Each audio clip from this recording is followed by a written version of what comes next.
All right, welcome to the show. This is No Interference, and we are your wonderful hosts, Westside and Big Sass.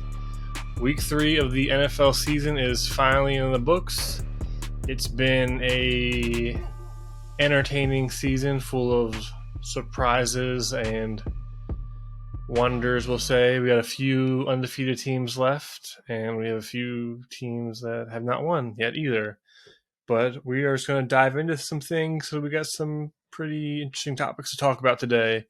First of all, on the list, Myles Garrett gets in a pretty rough car accident earlier this week.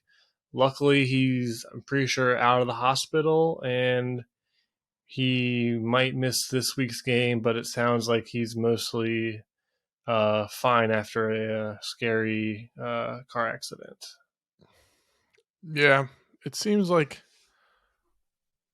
these kinds of incidents are always going to be big news because athletes, of course, are kind of like celebrities, and of course, any kind of car accident or something like that can cause someone harm or danger is not news you want to hear. But it sounds like this one might not be that big of a deal since there was no serious injuries and he might play this week. I don't really know. I'm saying if I'm making $10 million a year or whatever some of these players are making, I might just never drive again. Do you think there's a bigger story behind it, or not a bigger story? I'm not saying something like maybe something happened that isn't being shared, but I mean, these players and anybody who makes a lot of money, and if you like flashy cars and stuff, usually flashy cars are faster and whatnot. I mean, it's possible he was speeding and like. Oh, he probably was. You don't flip your car multiple times unless you're going pretty quick. Yeah, that's what I was wondering. Because I mean, even if so I watched the video right before we started the show, but the road looked like a back road in a two-way road in Cleveland somewhere or wherever he was, with cornfields and just houses on the side. So it's very possible a deer ran out in the road, and I mean, even if he's going 50 miles an hour, if it's like last second he jerks his wheel, I mean, he probably was speeding, but I don't want to be like, shame on you. But you are also probably right that just get a driver.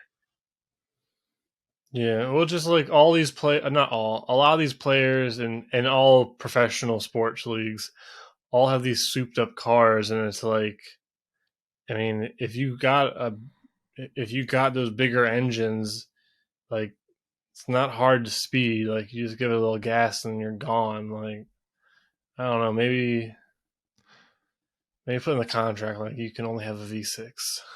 Yeah, I feel like it's a touchy topic because it's hard to criticize him when it was the middle of the day. He obviously wasn't. I mean, I don't think he was drinking or anything. I'm not trying to speculate that kind of stuff. Myles Garrett, besides smashing Mason Rudolph's head in with a helmet, he seems like he's got a pretty crystal clear record. But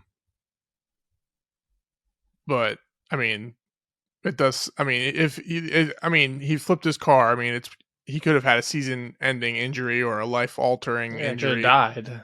Yeah, I mean, that's the most important thing. Sports comes second, obviously, but we're talking about it. It is a story. If he was speeding, just slow it down a little bit, or don't drive. Don't drive at all. Most people don't like driving. Some people do, but I don't know. At least it sounds like he's fine. So, and no one else was. Well, his passenger was injured, but like it's not like he like slammed into someone else's car or something. Yeah, I mean, hit a pedestrian. That deer is gonna be scarred for life. Saw its life flash before its eyes. If it was a deer, who knows? Yeah. But anywho, there was another controversial injury this week. Tua Tagovailoa against the Bills gets pushed back. They called it roughing. I don't know. I know you can't touch the quarterbacks anymore these days. Falls back. You clearly see the action of his head getting snapped back. He gets up, can't keep his own 2 feet underneath him. He's stumbling all over the place. His offensive lineman has to help him up. They pull him off the field for supposedly a concussion test, and then he goes back out there shortly, and the Dolphins end up winning the game. Now the NFLPA is looking into it if they actually follow the rules, and the Dolphins are claiming that he hurt his back earlier in the game, and when he got pushed down, his back locked up, and that's why he lost some of his motor function. But I don't know. I don't know how I feel about that. So I did watch the replay of the injury. They said that he hurt his back, which was a quarterback sneak. It did look painful. I mean, he was lunging forward and he got pushed up, and I mean, we've seen injuries happen like that in multiple sports. And obviously everybody who does anything physical knows, anybody in general knows that back pain hurts, especially when you get bent in an awkward position. But to me, to say that just had to be one of the most convenient fallout or fallbacks for somebody who, like, we talked about it. He got pushed, like you said. He hit his head, whipped it. Right, that's like got to be one of the biggest concussion instances that happens when you whip your head back on the ground. And he grabbed his helmet immediately, and then he got up. See, when we talked about it, you pointed that out right away. He started stumbling, and he was holding his helmet. You think if he's having back face mask a little bit, and he seemed like I don't know. He grabbed his face mask. I've had back spasms. I've had my back seize up. Like, if it does, you usually grab your back. And I never lean. It's when your back tightens up, it's your muscles. Like, again, could it have been like a nerve injury that caused him to stumble? Sure. But it seemed to me like if your back is seizing up, it tightens and you get pulled up because all your muscles in your back tighten up. You don't typically hunch over and lose your feet. So it just sounds like it. So are you telling me that if a player, let's say Patrick Mahomes gets lit up, and they're like, oh, concussion, and then Andy Reid can just be like, no, there's a back issue. That's what the issue. That's what the problem. In the playoffs against the Browns when he had to leave the game 2 years ago. Are you telling me that Andy Reid could have sent him back out there and then after the game, oh, no, it was a back problem? That's what it was. The whole thing was weird because he got cleared by the outside professional, right? The outside doctor. Supposedly, but... The weirdest thing about it to me is that, okay, if he wasn't concussed and he was perfectly coherent in the moment, and he fell and his back hurt and the trainers came over to him, what would he say? My back locked up. My back hurts. Then the report would have been Tua's out he's questionable to return with a back injury. He was questionable to return for a head injury. So it just doesn't make sense. I think that there could have been a back thing, and he could have gotten concussed. And when he got up, I mean, it's all kind of connected anyways, right? He's a little dazed, and then as he was dazed, his back may have locked up, and that's what caused him to just crumble. Both of those 2 and 2 together. But it seemed a little too what's the word I'm looking for? It just seemed suspect. It was suspicious, but it just worked out a little too well for the Dolphins to be able to brush that one under the rug. And the other thing I was thinking about was, I know it's a new staff and everything, I'm assuming for the most part, but they just got handed down all those penalties over the offseason as an organization. the owner could have called down and be like, get him back in the game. And like, of course, a competitor, if Tua didn't think I bet you most of the time with concussions, players do want to go back in because they might get over them in a few minutes, but there's protocols you have to follow. So I don't know. The whole thing was weird.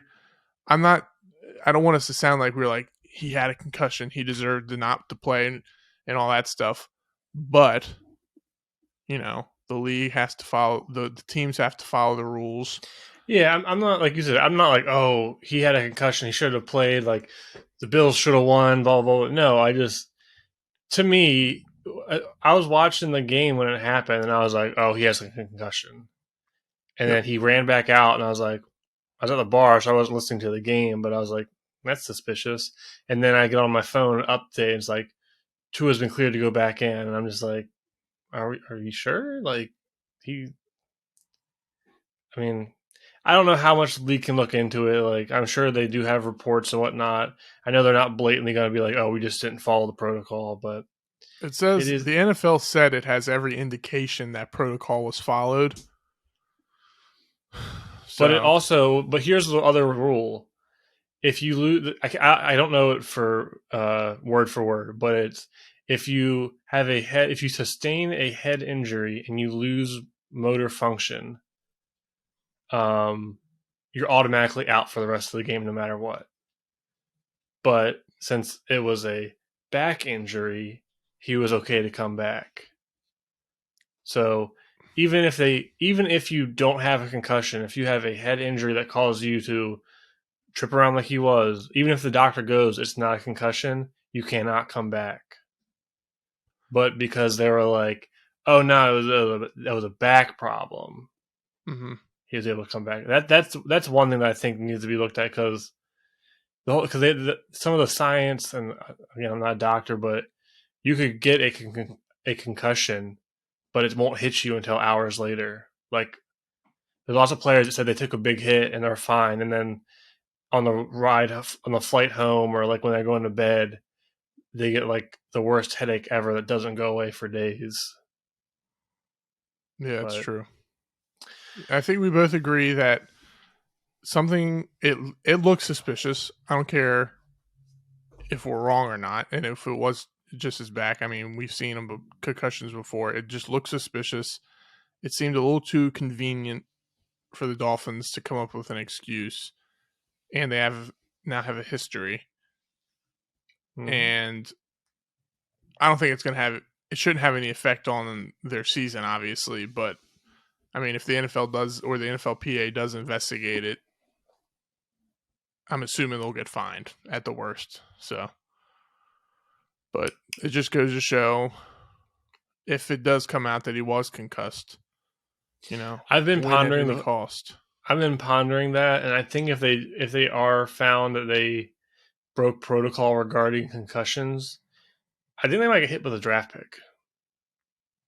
Because who cares? Yeah, I mean, who cares about a fine, right? Like, if it's your season's on the line, and you're like, oh, we'll just put him back out there. Like, like you said, the owner could call down and be like, just get him out there. Like, if I have to pay $100,000 fine, I'll pay $100,000 fine. Like I'm already paying millions for this team. Like, what's Yeah, the other thing I was curious about too is, in any case, obviously Tua wanted to come back in. It's not like he was like, I don't want to go back, and they like threw him. Please back don't make on the me. field. You see, McDaniels just like dragging him out. Get it back on the field.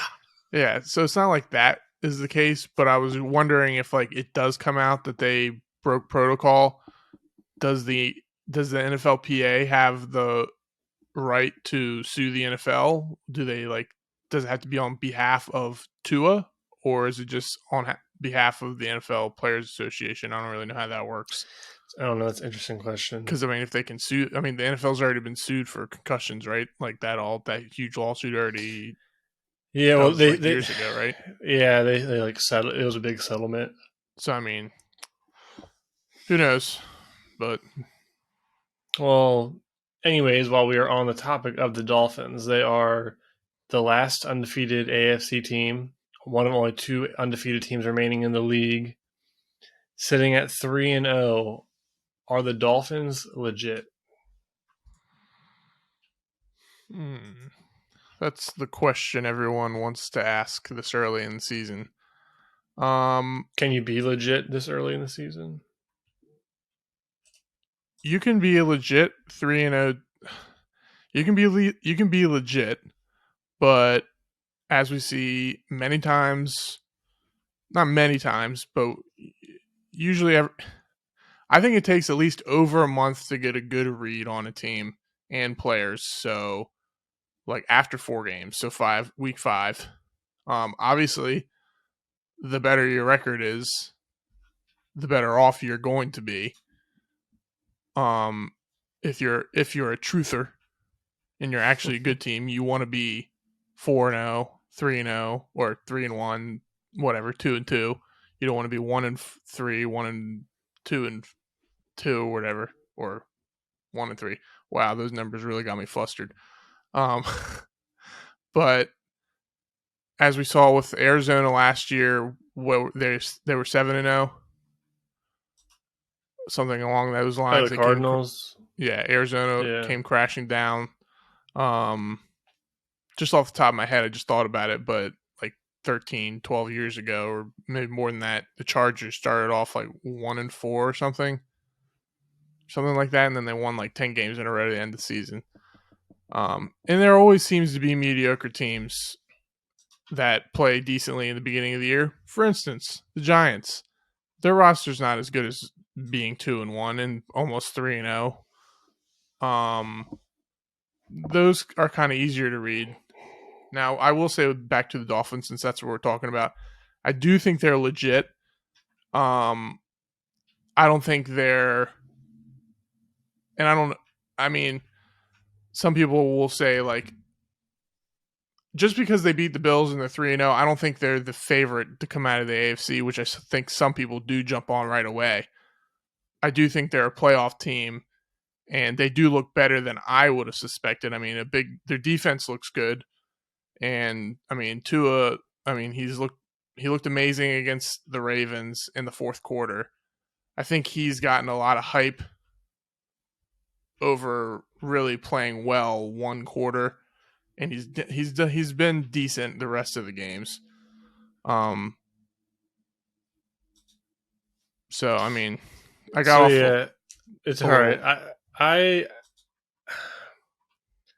I don't hate the Dolphins. I think McDaniel seems like a good coach.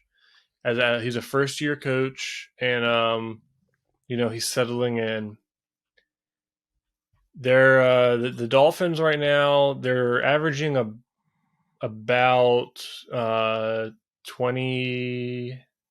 They're averaging like just under 30 points a game, and their defense is allowing a little over 21 points a game. So that's a good indicator there, because there are teams that they have a really close point differential or a negative point differential, and they still have a winning record. So the Dolphins have a good differential, and Tua, if you look at his stats, he has 900 yards, 8 touchdowns, and 2 interceptions. And at first glance, you're kind of like, oh, holy crap. Like, his numbers are like almost matching Lamar's for the year.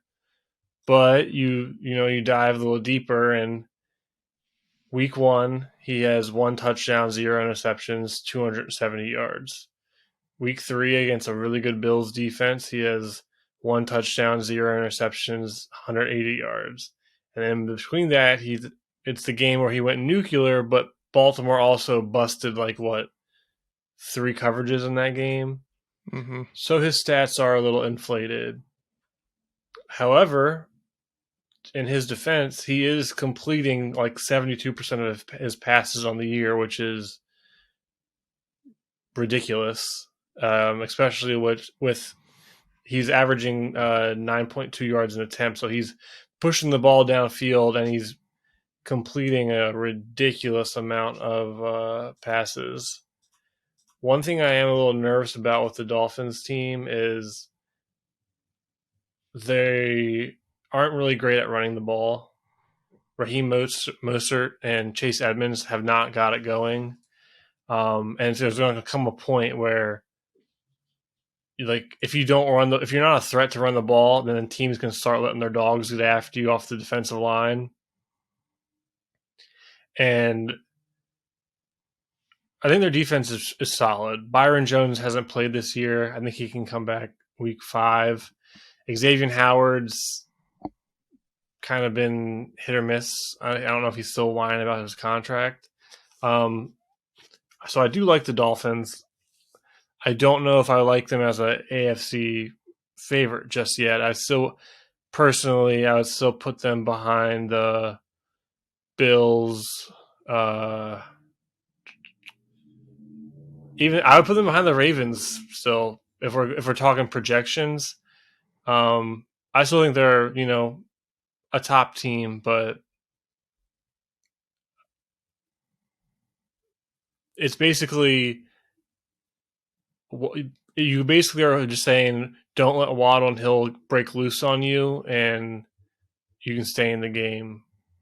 Honestly, I really don't know how they beat the Bills. The Bills blew them out in almost every single category head to head, and turnovers.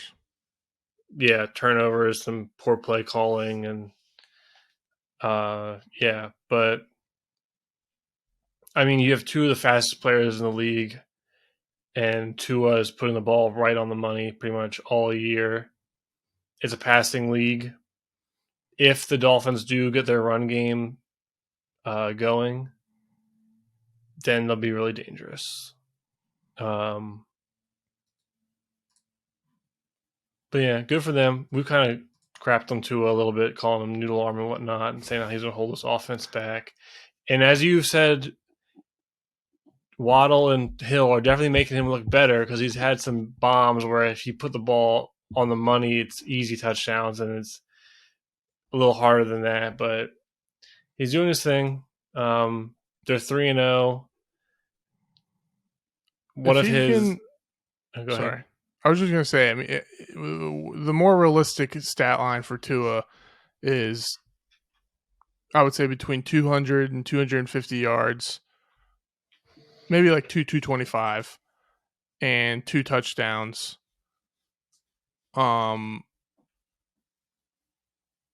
Which, as you mentioned, they definitely, if they're going to be running, on the year they have Edmonds has 79 yards with a 3.5 yard per carry.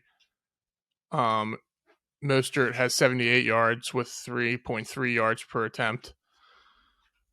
And then Jalen Waddle has 2 attempts for 17 yards. So when the going gets tough and the weather gets colder, and if they're not having home field advantage come playoff time and they're playing in colder weather, they're going to need to resort to running the football, which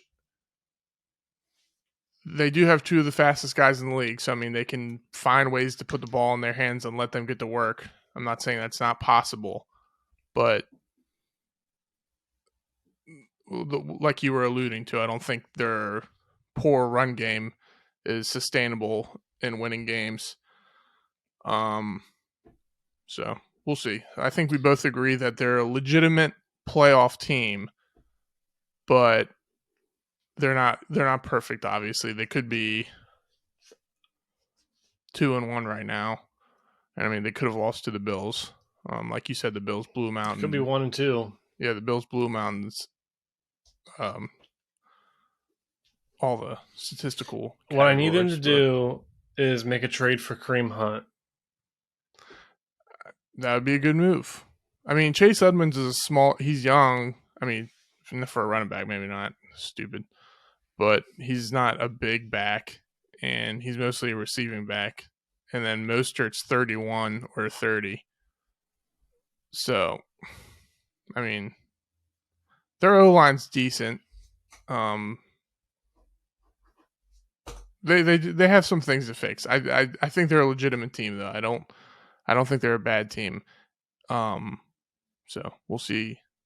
We'll revisit that in 3 or 4 weeks.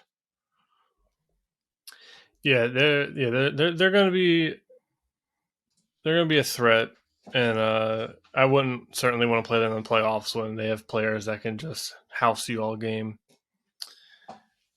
Speaking of good teams, two quarterbacks that are really throwing their weight around in the league this year.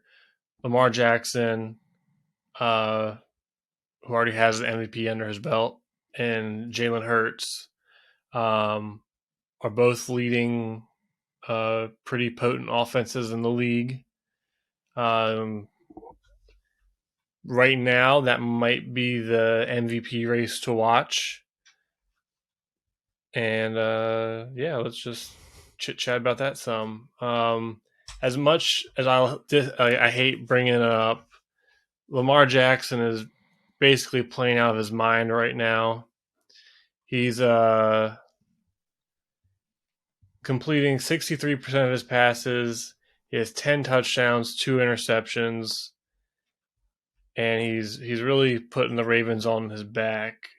He already has 243 yards rushing, 2 touchdowns. He's averaging 9.3 yards per carry, which is the highest of his career. I had his pace written down, but he's on pace to throw 40 touchdowns and rush for 1,000 yards, which would he's basically doing better than his MVP year. And the Ravens offense, it's Mark Andrews and then Rashad Bateman is so far he's almost been good for one explosive play a game, which is honestly what Hollywood Brown was giving you. But it's been Lamar Jackson just putting the team on his back, and so far no one's really stopped him.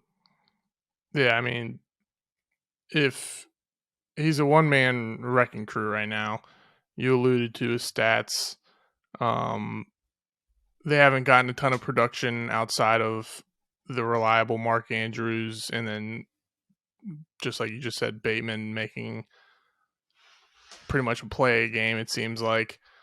I think his yards per catch is like 20 or something crazy, maybe even more than that. But he's their quarterback, and he's their run game. I think he has 243 yards rushing, and I think none of their running backs have over 100 yards. Yeah. Their offensive line isn't that great. It's in shambles. Ronnie Stanley's still out. Their backup tackle got hurt first game of the year. And then, what's his name? Juwan James. He's out for the year. Patrick McCarry, who was filling in, he got hurt. They had to bring in their rookie right tackle, Falele, who's kind of a project.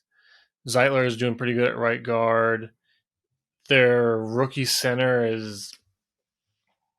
he's okay. He's had ups and downs. They still don't really have a left. The left side of the line is basically awful. But when you have a quarterback that is going to run, and they use a lot of misdirection to try and scheme open Mark Andrews over the middle. It's a tough defend. I will be honest. I don't love it. Like Lamar is. This is what worries me. Lamar is probably having his best year ever as a passer. This is one of the first years where I can't. Usually, off the top of my head, I can be like, "Oh, well, this play, that play," where he just airmails a ball or throws it into the dirt. I don't have any of those off the top of my head this year. And I think the Ravens wouldn't run him as much, but their defense can't stop anyone. So they got to stay on the attack. Lamar's got to do these keepers and whatnot, and he's great at it. He's one of the fastest players in the league. He hardly ever – I don't think I've seen him ever get blown up, but even on these goal line quarterback powers, it just takes him getting bent back one way or one player stepping on an ankle and he's out for the year. Yeah. But he is playing out of his mind. Yeah, I mean, this is the way too early MVP talk, but we're gonna do it anyways. And I mean, if he wasn't putting up the points he was putting up, and yeah, he is the one putting them up because nobody else is. They would they did lose to Miami, and the Ravens scored like 35, 38 points or whatever it was. Then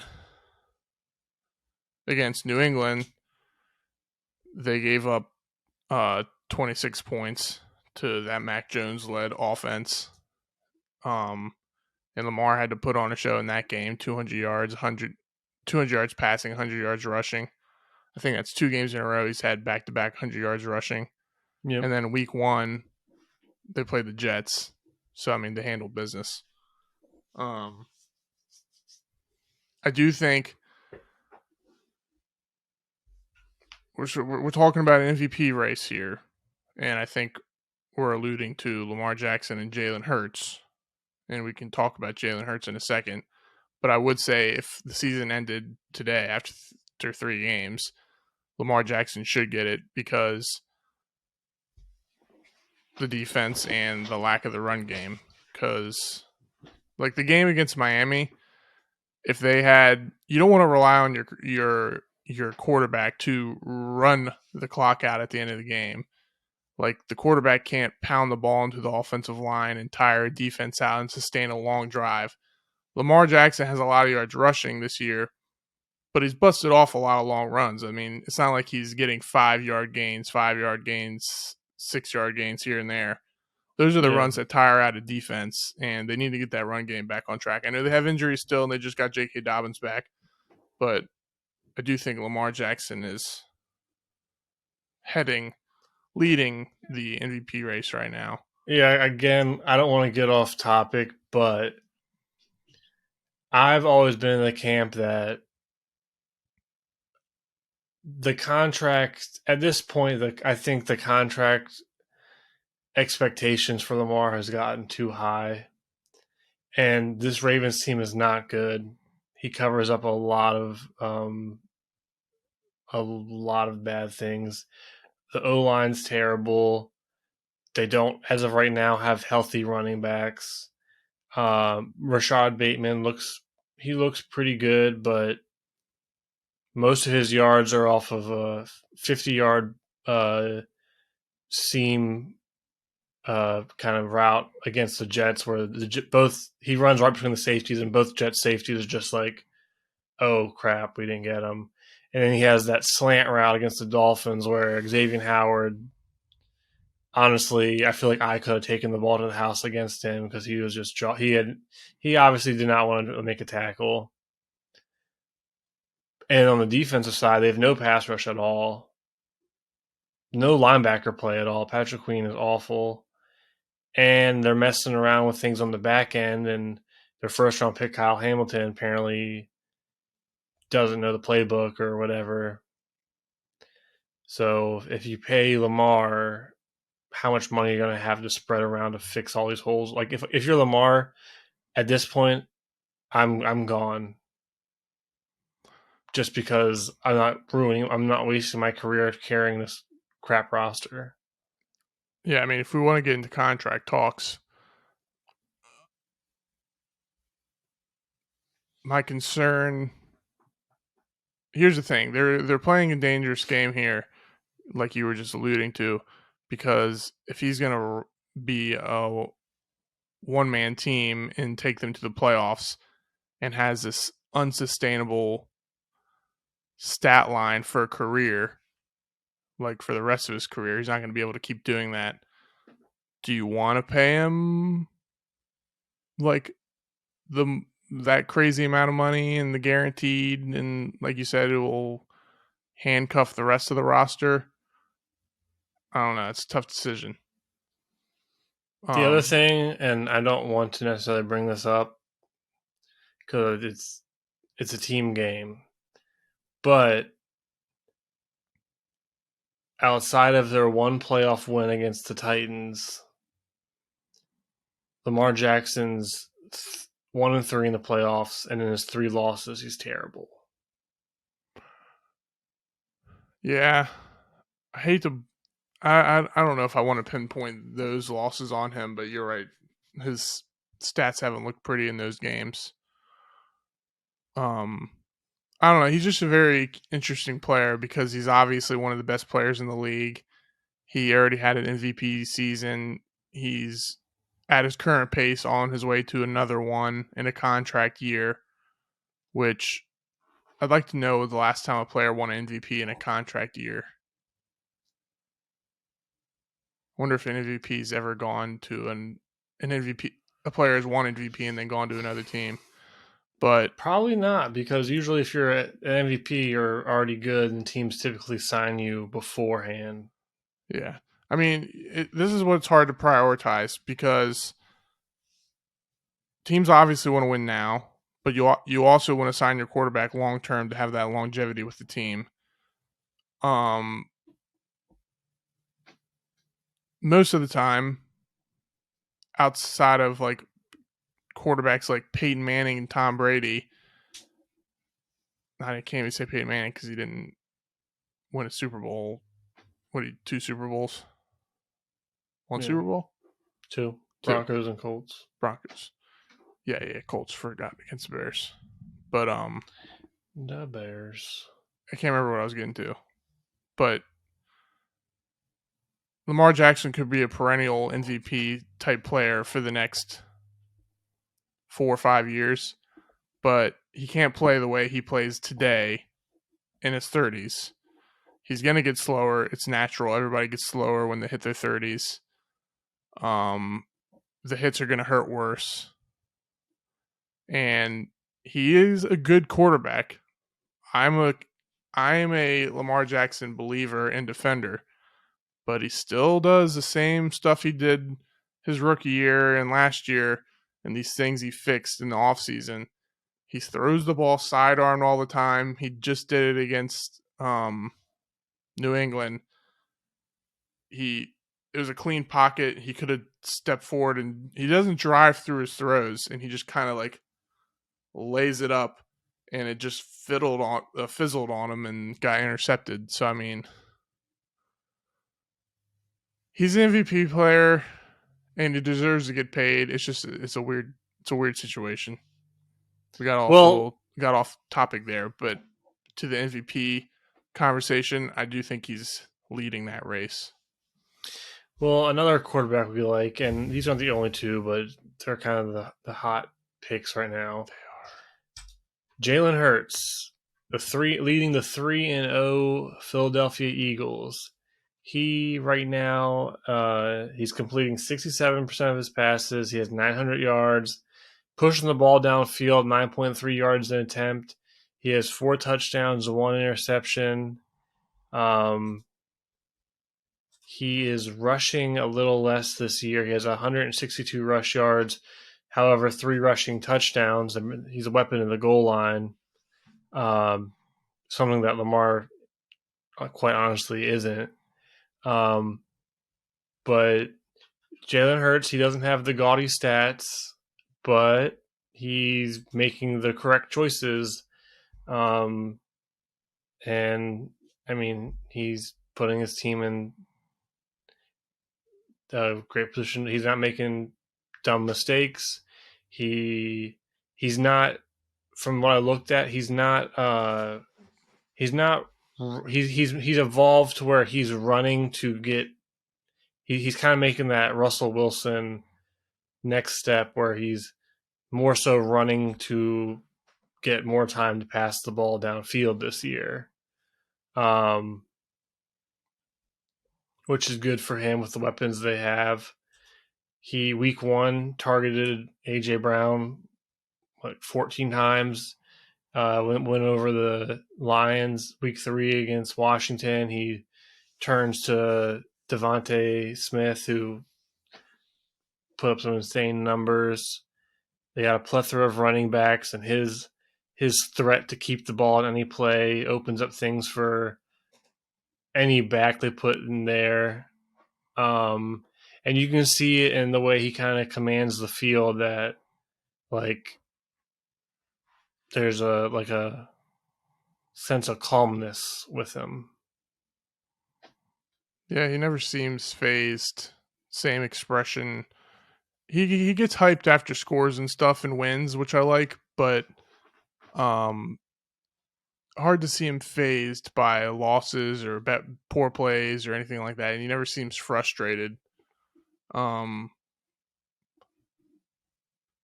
If there were a trophy, if he continues his pace, obviously he'll be in the MVP race. But if there was a trophy in the NFL for like most improved player, there isn't, right? That's NBA.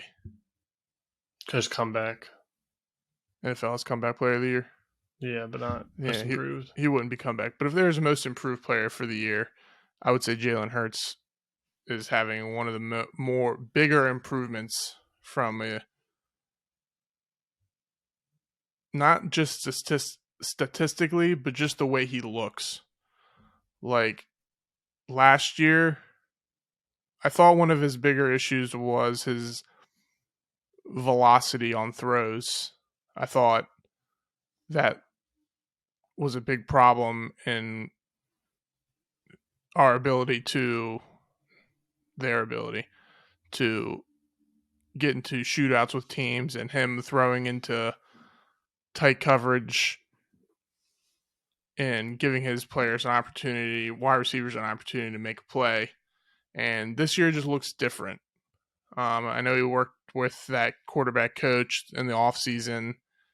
I always thought he had good technique and mechanics to begin with. I just thought it was a little bit of the natural ability with throwing the ball for him. He didn't have huge arm strength as far as throwing the ball down the field or zipping the ball. But this year, I mean, I don't know. Like, the zip looks like it's there. He's pushing the ball down the field, as you mentioned. He looks really accurate. I think more than anything, it might have to do with being comfortable in the scheme, having the same offense coordinator, the same head coach, the same quarterback coach. Maybe the decision making is quicker, so he's able to make a decision, whip the ball out there. I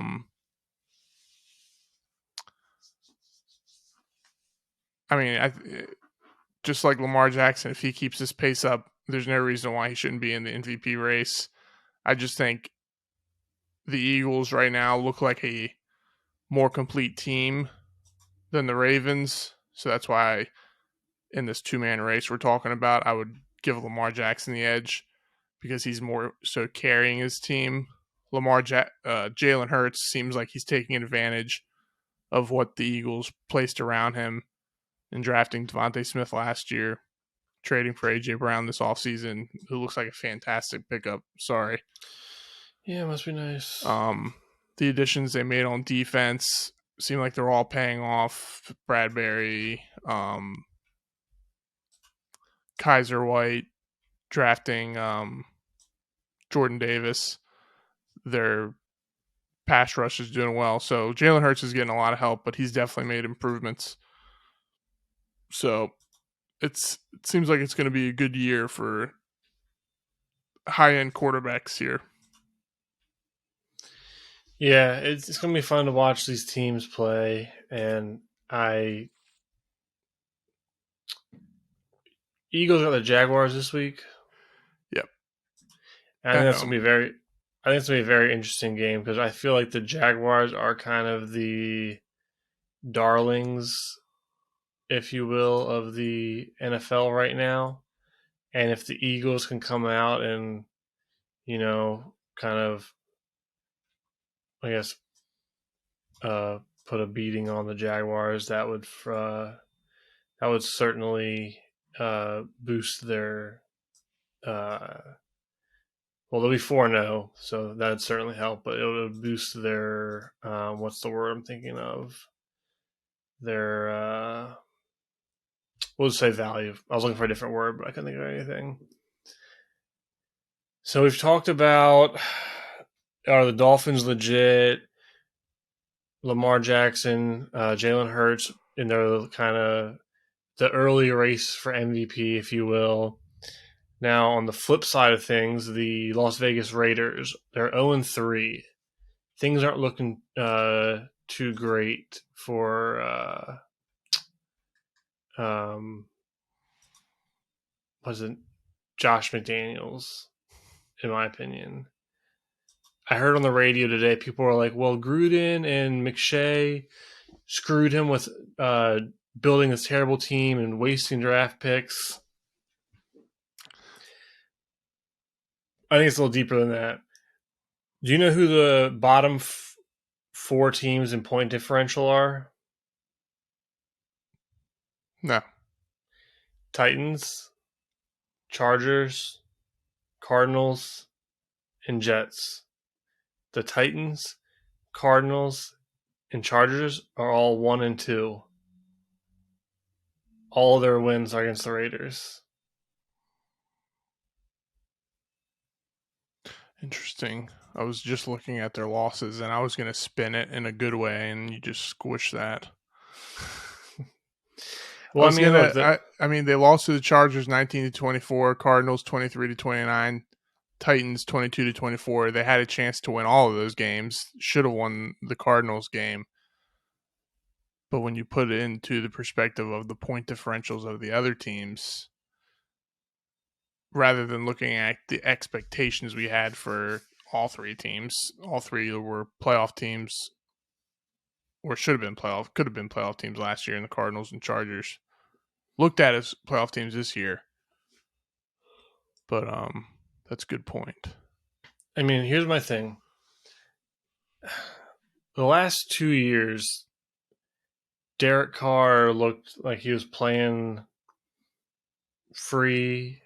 He had Renfro and Darren Waller, and their run game was respectable with Josh Jacobs, and they could basically get in a shootout with just about anyone. They bring in Devonte Adams, arguably the best receiver in the league, Josh McDaniel, who's this passing game guru from the Patriots all these years, and Derek Carr doesn't look as comfortable. The offensive line is not good. They traded for Chandler Jones, and Chandler Jones isn't really making a lot of plays this year. Defense looks questionable. And then this week they are playing. They're playing the Broncos, and Broncos defense is legit. Like, say what you will about Russell Wilson and their offensive woes, their defense is legit. And 0-4. I could be mistaken, but if you're 0-4, I don't think 0-4 teams ever made the playoffs. Certainly in the AFC as it is, they're probably in their division. An 0-4 hole might be. It's just their season's over. So and they have the Chiefs week 5. So they could be going into I believe they have a week 6 bye. Yeah. So they could be going into their bye 0-5. RJ did say Josh McDaniels will be fired by week 8. So is this a if they don't make the playoffs and they do start off 0-5, is this like a last chance Josh McDaniels gets as a head coach, you think? If it doesn't work out in Oakland or Las Vegas? Yeah, because it didn't work out when he was on the Broncos, and I think his Broncos team started 8-0 or something like that. I think they were like I don't think they were 8-0. They were something good though. Anyways, whatever. They started out super hot, and then they fell apart, and he lost his job. They I don't know. I thought they were. I think most people thought they had a possibility of making the playoffs. They were just in a tough division, but I thought they could have at least. They have a tough start to their schedule. I wouldn't have been surprised if they were 2-3 or something like that. But that looks a little. I don't know. I mean, if they win these next 2 games, I think it'll be a little different. Then they're going into the bye, and then they have Houston. But yeah, I mean, 1-4, 0-5. That's pretty tough to dig out of. And like you said, their defense has kind of been lackluster at best. Devonte Adams has scored in every single game this year, but outside of the first game, he hasn't been targeted a ton. I think defenses have kind of dialed in on him, and Derek Carr is not Aaron Rodgers, the Hall of Famer. So he can't make the same type of plays. He's a good quarterback, not that good. And they don't have a run game. That's what I was going to say. The run game is not, I mean, their O-line is not good, and Josh Jacobs is really more of a battering ram. He always has been. Josh Jacobs could be a fantastic running back on the Eagles.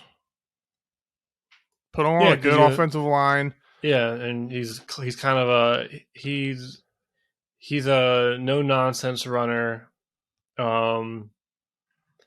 Yeah, put him. Not to go back to this, but the Eagles do seem to have some second half woes a little bit on offense. Get that score up early in the first half, and then bring in Josh Jacobs in the second half, and he's just a sledgehammer to put the other team into submission. Yeah, maybe if they go 0-4, maybe give him a call. I mean, he has 42 attempts for 192 yards. That's over 4.5 yards per attempt. I mean, and his long is only 18. So I mean, I don't know. He doesn't have any touchdowns. The thing that sucks is like looking at their schedule, right? So they're 0-3. Let's say they lose to the Broncos, lose to the Chiefs. So they go into their bye 0-5. Come out of the bye, beat the Texans 1-5, beat the Saints 2-5. Jaguars are looking pretty legit, so they lose to the Jaguars. They're 2-6. Then they play the Colts. We'll give them that. All right, 3-6. Rematch against the Broncos, they split 4-6. Here comes Seattle. They beat them 5-6.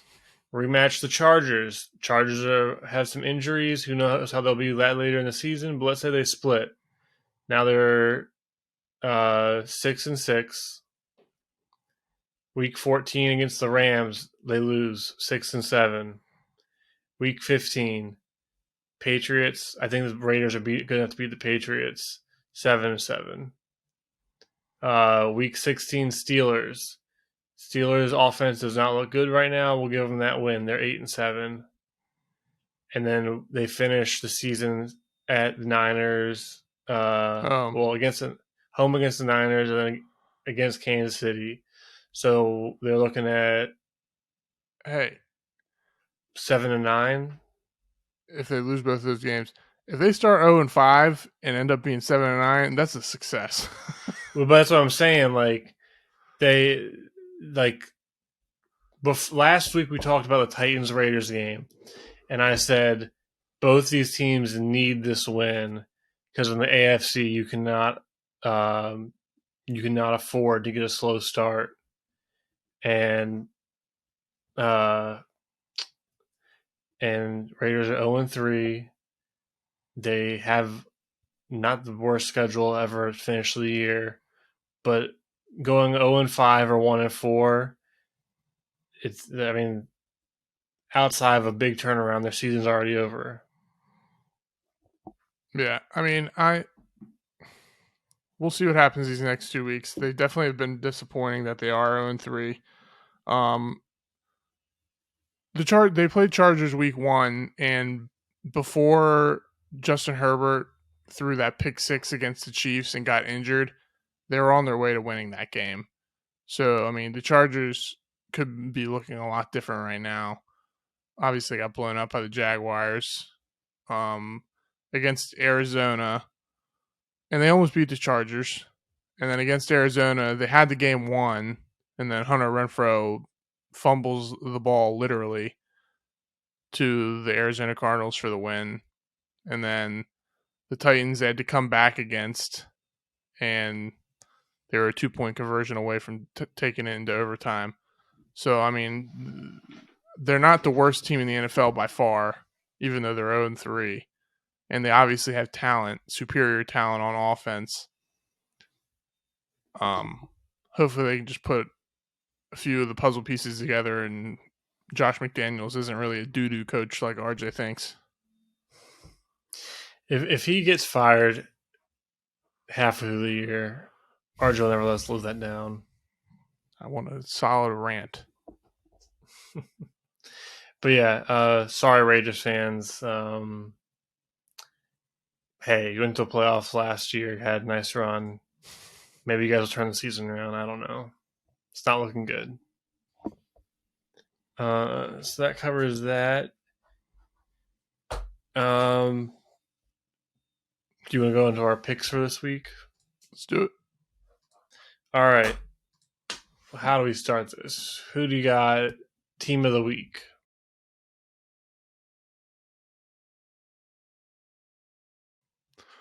My team of the week. Make sure I have that right. My team of the week is the Jacksonville Jaguars. Was that your team of the week? I can work with this. Okay. I thought about a few different teams, but I wanted to pick somebody different. So, I mean, we can play off this. We can both have the same one. They went into LA, which, I mean, call it a home field or not. They still went to LA and dominated the Chargers, and Justin Herbert was injured. I don't care. He played. They dominated pretty much the whole game at the line of scrimmage.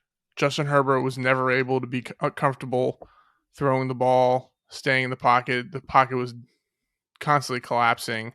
And on the other side of the ball, they were also never able to run the ball. They averaged 2.2 yards per carry throughout the game, and they were playing from behind, so they didn't run the ball that much. On the other side of the ball for Jacksonville, James Robinson was consistently getting 5-yard chunk plays, running the ball right into the back of the offensive line, showing power and elusiveness. He had a 50-yard touchdown on, I think it was 4th and 1 or 3rd and 1 or something like that. Yeah, I can't remember. You're right. It was 3rd or 4th and 1 though. But it was a really nice play. I mean, it looked like I think it was like I form, and it looked like the Chargers thought they were running it down the middle, and then it was a nice little, I don't know what you want to call it, but he ran to the left and it was blocked perfectly. Oh, well, that play, if you want to look at a reason why the Chargers aren't doing good, look at that. You're still talking about the James Robinson touchdown run? Mm-hmm. Yeah, I said it was I form, but I don't know if it was. Well, regardless, the Chargers defense was the Chargers defense on a short yardage play overloaded the weak side, and then their defensive end gave up contain, and then it was a foot race. It's literally a perfect example of how not to defend a short yardage run. Yeah, it was pretty bad. And then from there, literally, it was a foot race. Trevor Lawrence looked good too. Let's see here. He completed 71% of his passes, 3 touchdowns, 0 interceptions. I mean, looking at the game, he seemed pretty comfortable. He threw some inaccurate balls, but nothing that was turnover worthy. He seems like he's benefiting from Doug Peterson coaching, because should Urban Meyer ever be allowed to coach again? No. I mean, if the Jaguars make the playoffs, no. But I mean, not Justin. Trevor Lawrence looked comfortable all game. He, I think on all 3 of his touchdowns, I think they were all red zone touchdowns, and he was running out to the left or the right, and he threw nice balls. So just overall, it was a good team win. Defensively, and offensively. So I'm giving my team of the week to them. All right. My team of the week was also the Jacksonville Jaguars. I mean, they looked good weeks 1 and 2, but who would have thought that they would have basically ended the game against the Chargers? Basically in the third quarter, the game was over. Granted, Justin Herbert is dealing with rib injuries, and I'm starting to question Staley's coaching ability. But can I say something really quick?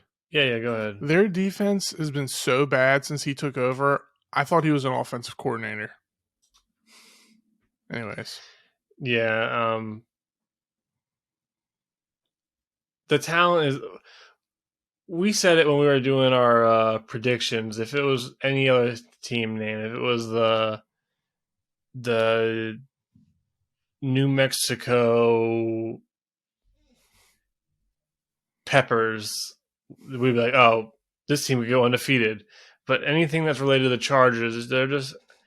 I've always rooted for Chargers. I just feel bad. Like, I was a big Phillip Rivers fan. It's just they're just not meant to win. I don't know what it is, but looking at the game, you've went over a lot of it. Trevor Lawrence had a great game, 28-39, 3 touchdowns. James Robinson, he's coming back from that, and he's probably comeback player of the year. He's coming off that Achilles injury, and he's really put the team on his back. Of course, can't friggin' find stats on him because he's an unknown. He had 100 yards, 17 carries, touchdown. I'm trying to find his stats for the whole season. His name's just too generic. All right, I got it. But yeah, I might say he might be. I don't know if rehabbing from his injury, he got in better shape. But on the year, he's averaging 4.5 yards a carry. He has 230 yards rushing, 3 touchdowns. Receptions are a little down, but he's always been. Yeah, but he's always been a kind of a power guy, and he's showing burst, explosion, and I just lost my freaking page. But what I was going to say is one of the things I think is underrated or unheralded for this team defensively. They got Josh Allen and Walker at the ends. They actually didn't do much on the stat. I'm sure they were. I do remember them causing issues up front for the Chargers. But at linebacker, they got the rookie Devin Lloyd out of Utah. He's playing out of his mind right now. Mm-hmm. They also have, and we mentioned this long, long ago on the show, they signed off from the Raiders, and I'm going to butcher his name, Alakun or whatever. Yeah, Foyesade. I thought it was Foyesade Alakun. He put up some. He was Falcons, not Raiders. What did I say? I'm looking at his picture in a Falcons jersey, but I must have Raiders on my mind. He's playing out of his mind. No one really knew about him because he played on the terrible Falcons team. But last year for the Falcons, he put up 100. I don't trust tackling stats, but according to ESPN, he put up 192 tackles for the Falcons last year. I do think that stat's a little overrated. Bad teams, linebackers on bad teams always have a lot of tackles, but it shows that he's flying around, getting to the ball.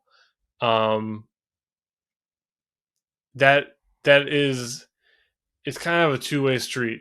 A good D-line makes a linebacker look better, but also if you have linebackers that are flying in and playing the gaps, making tackles, it allows the defensive line to be more aggressive because it can be that what was the old Titans-Eagles defensive line coach, Jim Washburn? Did I have that right? Yes. His philosophy was tackle the running back on the way to the quarterback. Like he wanted you to get penetration, get upfield, not have to necessarily worry about your gaps. Well, one way to not have to worry about your gaps is if you have two linebackers that are flying around making all these plays for you. Also, their cornerback Tyson Campbell, he's having a really good year for them. But it all comes down to, I think, with Peterson, giving them an identity, calling plays that makes, getting into a rhythm of play calling. But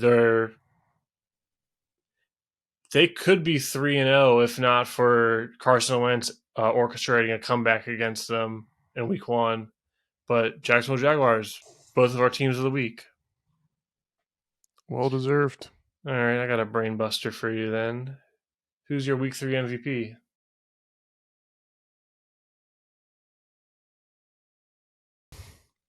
We already tapped into this one for quite a while, so I won't stick on it very long. But I picked Lamar Jackson. At he was my MVP. Oh, really? Yeah. I mean, don't worry, I got a backup. Yeah, we should tell each other this beforehand. I mean, it's raw and uncut. He threw 200 yards. He threw for 4 touchdowns as well. He rushed for 100 yards, added on another rushing touchdown.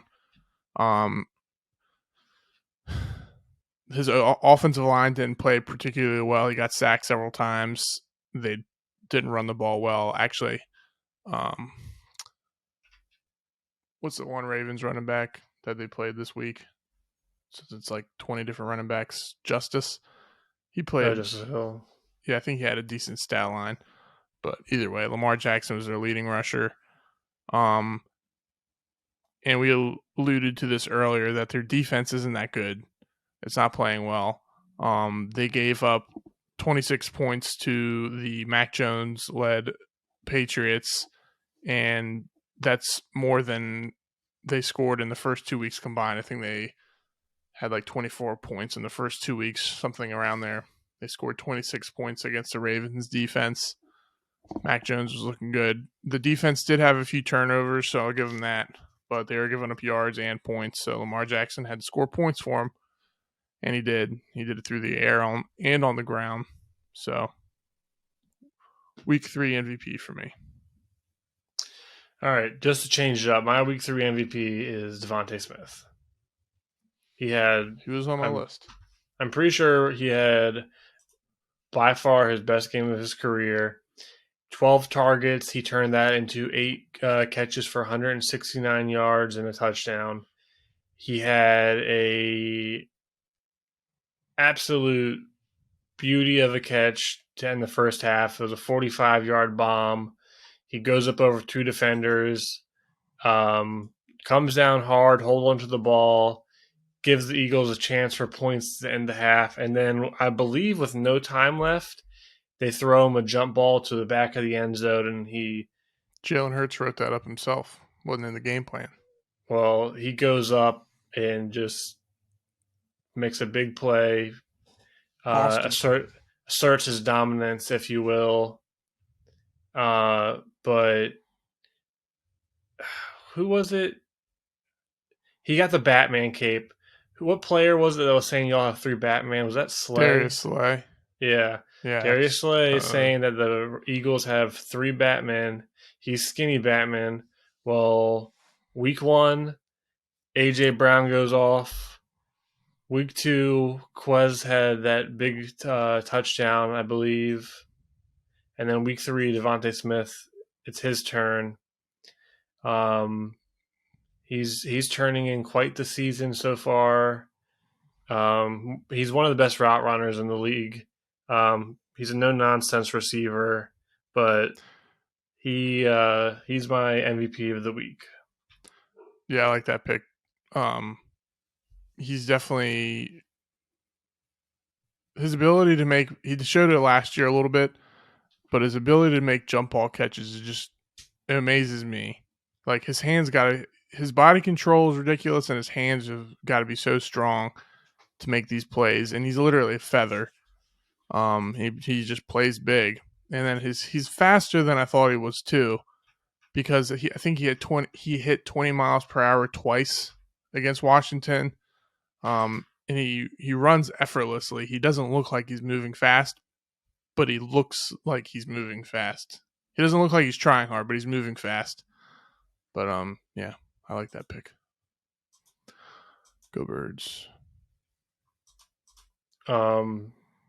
Yeah. Again, I was gonna say Lamar Jackson. He was deserving, but just to change it up a bit, not have the same over and over again, I went with Devonte Smith. I think I've picked 3 quarterbacks in 3 weeks, which I am a quarterback guy. Well, yeah, quarterbacks. But Devonte Smith, that was definitely a case of making your. I think they were good throws for the situation, but definitely situations where you're making your quarterback look good, getting those 2 jump balls back to back. All right, let's finish on a high note, but not really a low note. Who's your letdown of the week?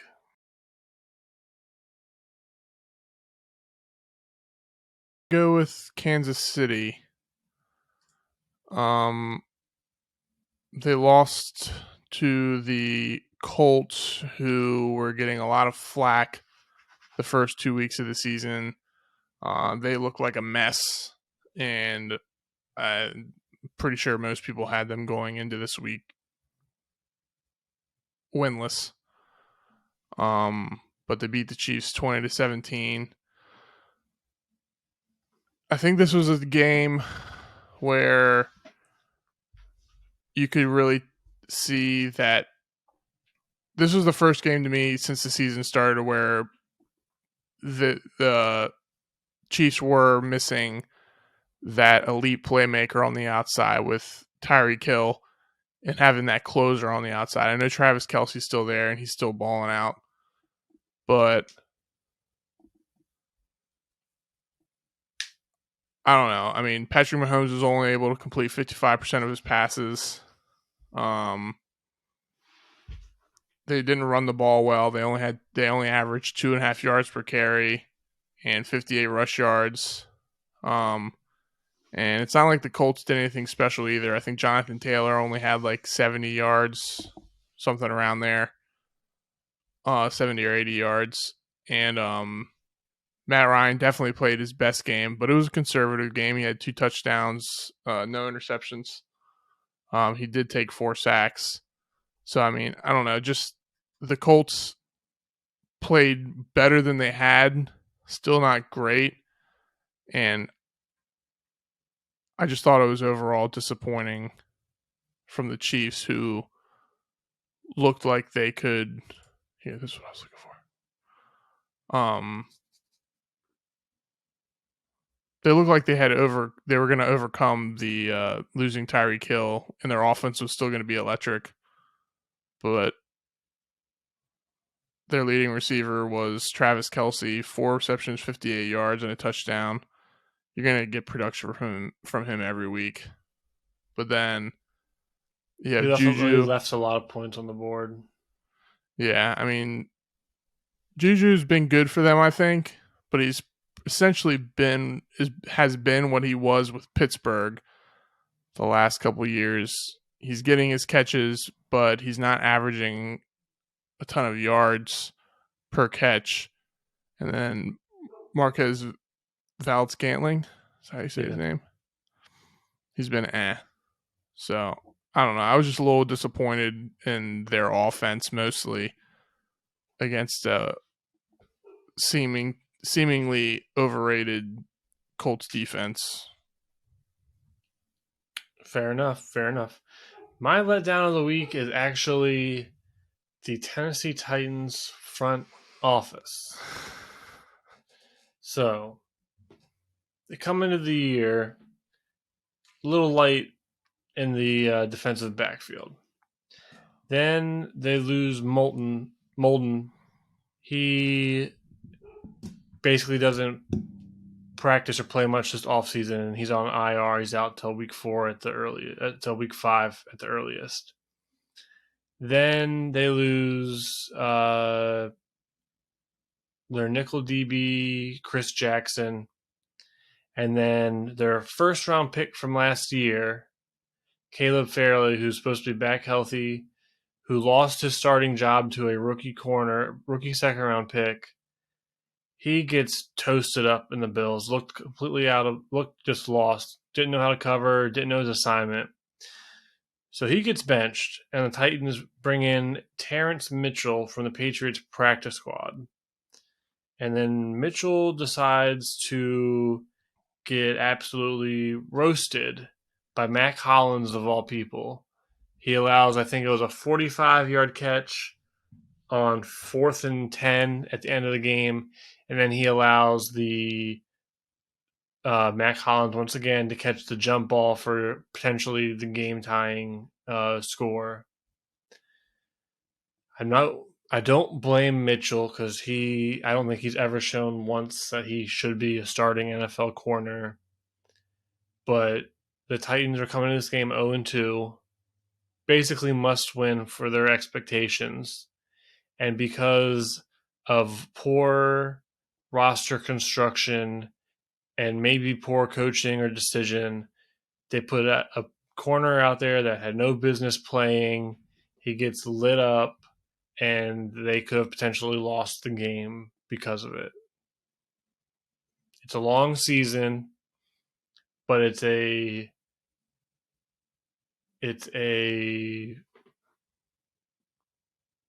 buildup of little plays and little decisions throughout the year, and those have an effect. And I honestly wanted to say, because of stupidity, the Titans could be 0-3 and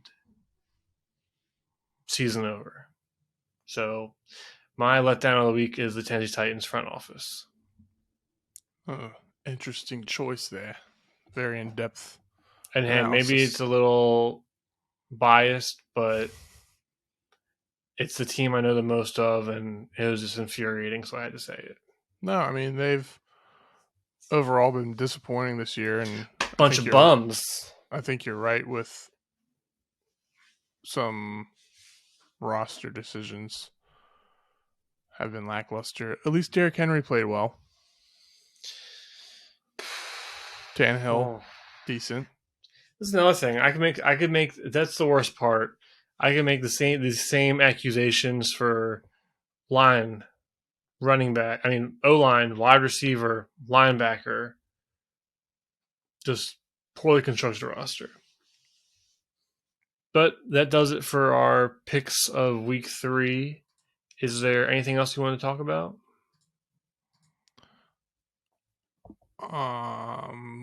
Do we want to do fantasy picks? Oh, yes. We don't have to. I forgot about that. We can do that, though.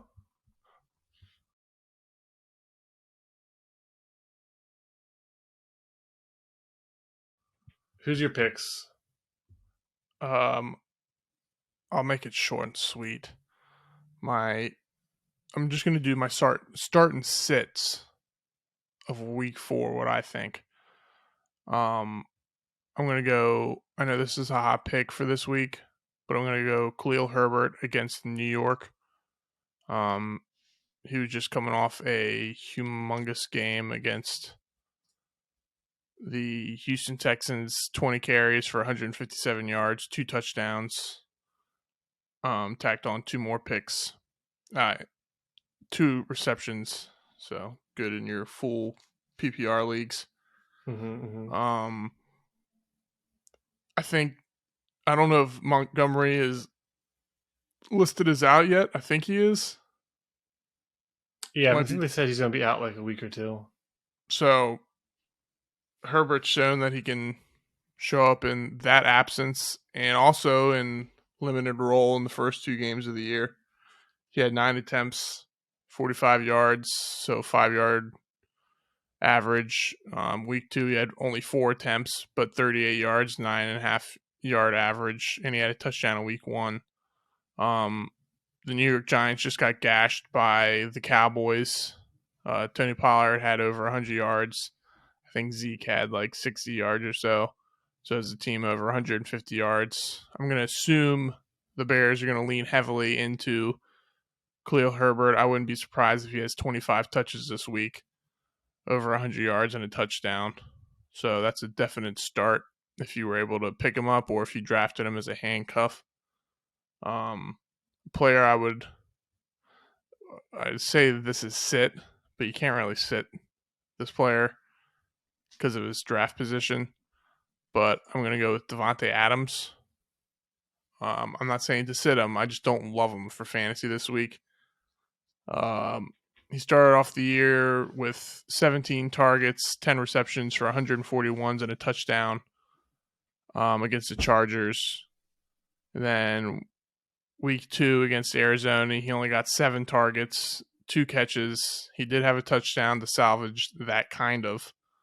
And then last week against Tennessee, he had only 10 targets, 5 catches, and he had 36 yards and a touchdown. So again, his touchdown kind of salvaged the day a little bit there. But week 4, Raiders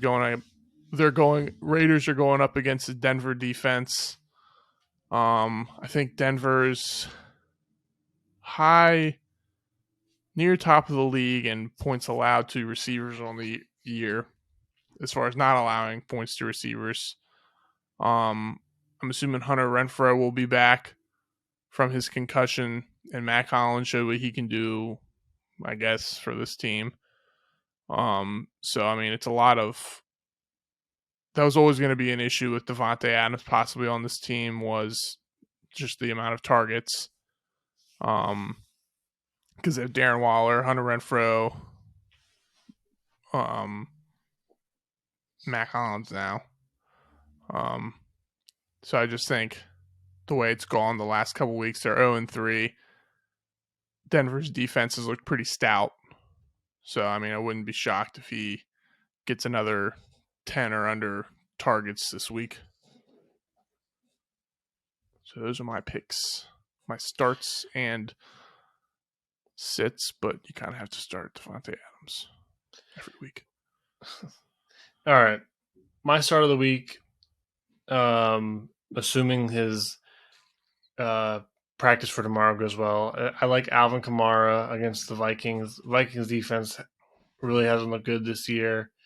I do wish when the Eagles played them, Sanders had a little bit better game because I have him in fantasy, but it looks like so far of the year that teams have been able to run the ball against the Vikings.